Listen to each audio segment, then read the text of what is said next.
Rocking Entrepreneur, Episode 6. The very first night after I quit Intel, I went to eat late night food, and financially I felt so stressed out that I took the $3 food plate, I ate half of the food and I took the other half to go at home. I was like, pata nahi aage kya hone wala hai, I don't know what's going to happen in the future, you know.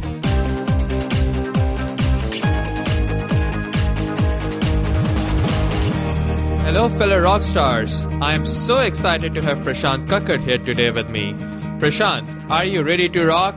Yes, let's do it. Jai ho! I love that energy. Prashant Kakad is a graduate from UDCT Mumbai, got his master's from Cornell, and then worked in the deep tech sector for a while before starting Bollywood Dreams Entertainment. Bollywood Dreams Entertainment has produced small and large-scale events, bringing artists all the way from India to Portland, Seattle, and Los Angeles.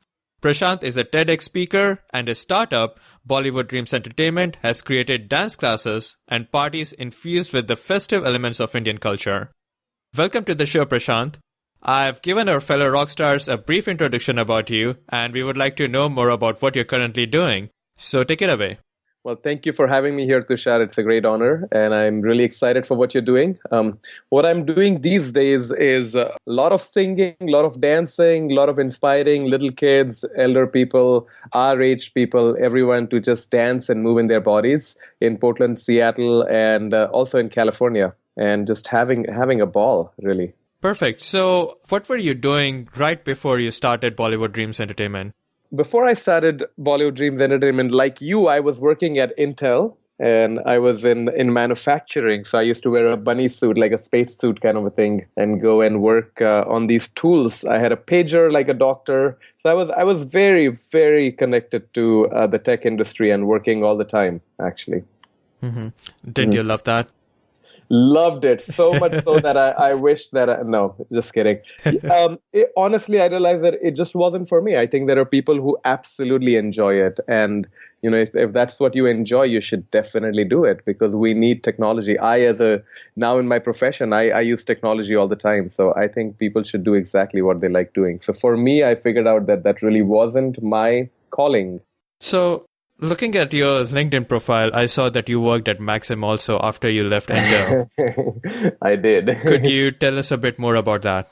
Absolutely. So that was 2010, actually. I had been doing my own thing after quitting Intel for about 15 months. And I was going up and down the coast, just reaching out into the community, creating events, making things happen. It was fantastic. A very exciting time. Living outside of my apartment way more than inside my apartment, traveling a lot. And so after one of those travel times, I came home, maybe I was gone for 10 days, came home, looked at my mail, and I found this mail from the United States Custom and Immigration Department. And it said, oh, by the way, we found out that you're not working at Intel anymore. And please let us know if you have a job in a same or similar field, or if you have a job offer letter. You have 33 days to respond, or you can take yourself back to wherever you came from.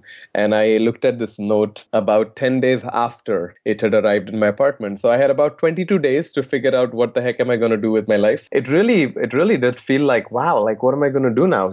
If I can't somehow live in this country, then all the work I've done has just gone to waste, and no one knows me in India. And, my family at the time they'd sort of accepted me for what I was doing, but I knew that if I went back to India, there would be a lot of pressure of me wanting to get back into tech. And so I would say, there was an invitation within me to get really mad at myself that why did I quit Intel? I should have stayed there, And so that was definitely one of the worst, if not the worst moments. I also very distinctly remember the very first night after I quit Intel. I went to eat late night food, and I went to this happy hour, and I think I must have spent $3 for my dinner, because I was so scared. I was like, the little money that I have in my bank is all the money I have, and I had some shares and everything, but I just was feeling so scared. I was so scared financially. I felt so stressed out that I took the $3 food plate, I ate half of the food, and I took the other half to go at home.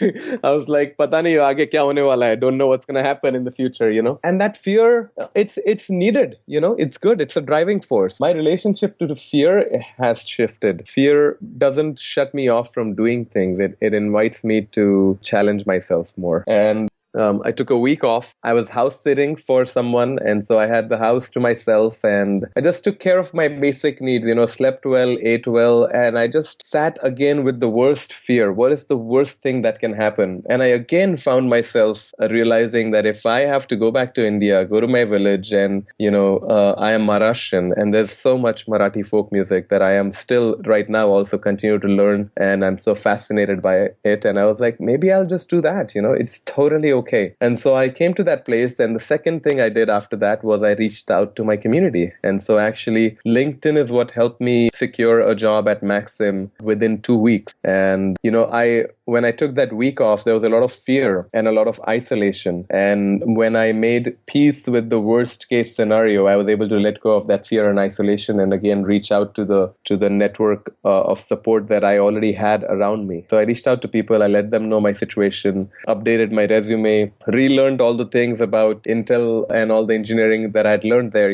worked for 3.5 years, and went and got an interview. Fortunately, they were in desperate need. I was in desperate need. And so I was able to get a job within 2 weeks and able to continue to live in this country.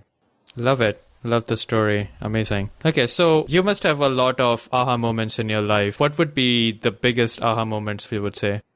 Yeah, so I think that one of the biggest ones is my very first Jai Ho dance party, which was here at Lola's Room at the Crystal Ballroom in downtown Portland. Very mainstream sort of a venue. And I'd kind of thrown a small night, which was basically free entry. Anyone can come and go. But I'd never produced an event before, produced meaning designing the flyer, all the words, everything, artists and everything lined up. And so I showed up there, set up and everything, and didn't have any advance tickets or anything. So I had no idea how it was going to go, I knew that some of my friends would definitely come. And it turned out we had over 500 people in that room of, I think, 330 capacity. Throughout the night, there were about 500 people that came and went. So it was basically sold out for a lot of the time. And there was a big line outside for people waiting. And it was surreal. I was having a hard time really being present in my body because I was so elated. I was just dancing with joy that people had supported me in such a big way. Love it. That's amazing. So did the thought ever occur to you that there are so many DJs out there are so many Bollywood parties that happen out there, and I'm just trying to be one of them. I don't know how good I'm going to be. And did that kind of at any point of time limit you from doing what you are trying to do or get started in doing what you're trying to do? Yeah, that's actually a really good question. And, like I told you, when I quit Intel, I quit it because I wanted to go to India and do Indian Idol, And so I had not even thought in my dreams at the time that I'm going to become a DJ. And it was funny because some of my friends, I would hear them talk negatively about some local DJs. And I would tell them, listen, if you have a problem, you should go become a DJ, don't just trash people unnecessarily. And then now here I was, and I discovered DJing. And it just so happened that DJing is one of the most infectious and amazing fun things that you can do. At least that's how I feel. I've taught it at the library. I'm always willing to teach DJing to anyone who shows interest, And so for me, I discovered so much joy in it that it never occurred to me that, there are these people who are doing it for these many years, that many years, these many people, that thought just never occurred to me. It just was like, wow, this is so creative. And none of these people ever, took me aside and taught me how to do. So I basically started as a blank slate. I kind of played with the music, learned the equipment, and it never occurred to me that someone else will be better than me or worse than me, because what I was running away from literally is to live a life in which I don't feel like I'm a productive citizen of the world. I don't feel like I'm adding something of value, because I definitely didn't feel at Intel that I was adding something of value. So for me, it's like I'm making a DJ mix. People are enjoying it. I'm adding something of value. Someone else is making a DJ mix. Fantastic. He's adding, something more of value to other people. So it never really occurred to me. Love that perspective. I think just for the fellow rock stars, if you see something out there that somebody's already doing it and is doing it successfully, that is a clear indicator that money can be made out of that profession, being in that profession. People can do that as a full-time job. It's kind of a proof of concept, sort of, if you would say. And just dive right into it, add your unique flavor to it, and you're bound to come up with an exciting product out of it. Yeah, I think you put that really well there. And I would really stress on the second half. One of the reasons why I've been successful is because I've focused on what I can bring to the table, not what I can do better than X, Y, and Z. Absolutely. Love that. All right. So thanks a lot, Prashant, for taking your valuable time out. We wish you all the best in your future endeavors. And we hope that Jaiho succeeds more than any other club that exists out here. Thank you, Tushar. Thank you. All right, fellow rock stars. You can find links to everything of value we have mentioned in today's episode by going to www.repodcast.com, clicking on the podcast tab and finding Prashant in the archives, or just enter Prashant in the search bar and his show notes will pop right up.